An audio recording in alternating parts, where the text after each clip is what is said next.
Hello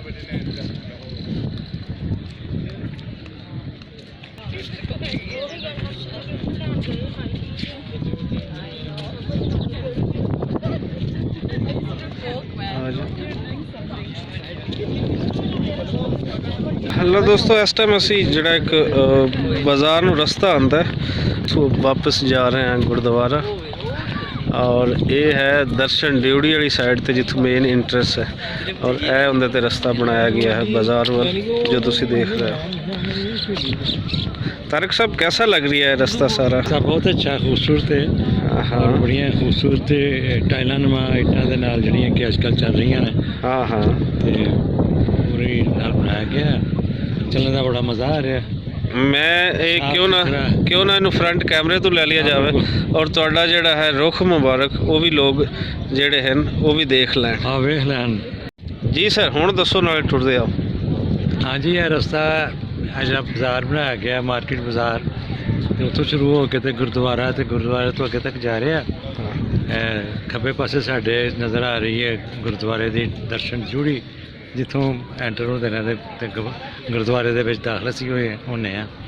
तो बड़ा अच्छा और प्यारा रास्ता है, साफ सुथरा, गुलाबी और ग्रे कलर दियाँ मतलब टाइल नुमा इट्टां दे नाल बनिया था। हाँ हाँ, तो चलते हैं, बहुत मज़ा आ रहा है। और इस एरिए दे विच एक होर खास गल है कि इत्थे तुसी बगैर रुमाल दे वो भी तुसी फिर सकते हो, क्योंकि गुरुद्वारे तो बाहर दा एरिया है जी। और बड़ा खुला और चार्ज फिर जिवें लगता है ना एक वसी ते खुला डुला जिहा। वैसे गुरुद्वारा बनाया भी बड़ा खूबसूरत गया, लेकिन जदों इत्थे आंदे हो तो फिर चार्ज फिर अगे एक जिहड़ा इंडियन साइड ते रस्ता जा रही है, बड़ा भला लगता है। और दूसरा साइड तो जिहड़े लोग भी आ रहे हैं वो भी नज़र आते हैं दूर दूर तक। एक दुनिया ही पूरी जिहड़ी है वो बड़ी खूबसूरत लगती है। और देखो जी, ये जो कुछ बनया है ये बहुत घट वक्त से बंदा मतलब सफ़र नहीं कर सकता कि कुछ साल के अंदर अंदर मतलब इन्नी ज़्यादा एक जगह कंस्ट्रक्शन हो जाए, रस्ते बन जान, इमारत बन जान, फिर दरख्त लग जान, लाइटां लग जान। हाँ बिल्कुल, तो एक मैं तो एक किस्म का मोजदाती काम समझना है। कुछ दरख्त जिहड़े पिछे तो नज़र आ रहे हैं, ये कोई नवे दरख्त, कुछ तो यह पिछे जिहड़ा एक नज़र आया सिर्फ एक ही बचा दरख्त, यह जिहड़ा तो नज़र आ रही है ये पुराने दरख्तों के विचों एक ही बचा है, बाकी सारे यह दरख्त नवे लगे हैं।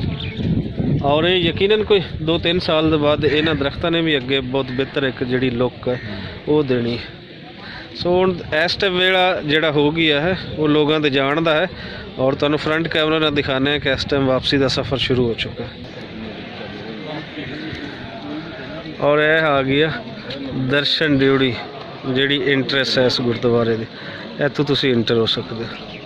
जिहड़ी भी साइड तो कोई आएगा पाकिस्तानी, बल्कि पाकिस्तानी तो इस साइड तो इंटर होंदा, और अगे जिहड़ा एक तुहानूं इंट्रेंस नज़र आ रही है जिहड़े इंडियंस हैं वो फिर इस साइड तो वो वापस आते हैं।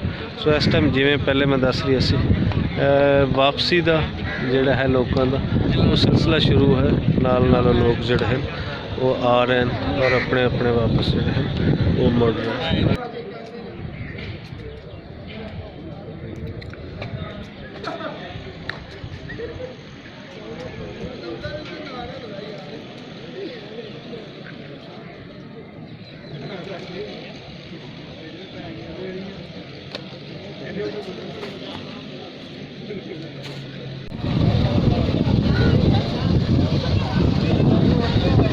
जितने भी लोग इत्थों गुरुद्वारा तो विजिट तो बाद आते हैं फिर अगे जिस तरह तुहानूं लियांदियां हैं गड्डियां, इस तरीके दे नाल वापसी फिर इन्होंने छोड़ना भी यही होता है।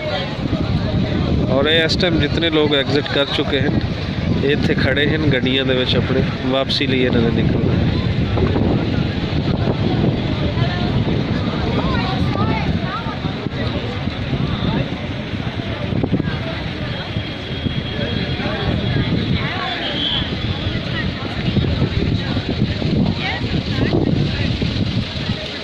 एग्जिट पॉइंट गुरुद्वारा तो जो तुम निकलते हो तो अगे नाल ही यही एंट्री यही एग्जिट इत्थों ही होंदा।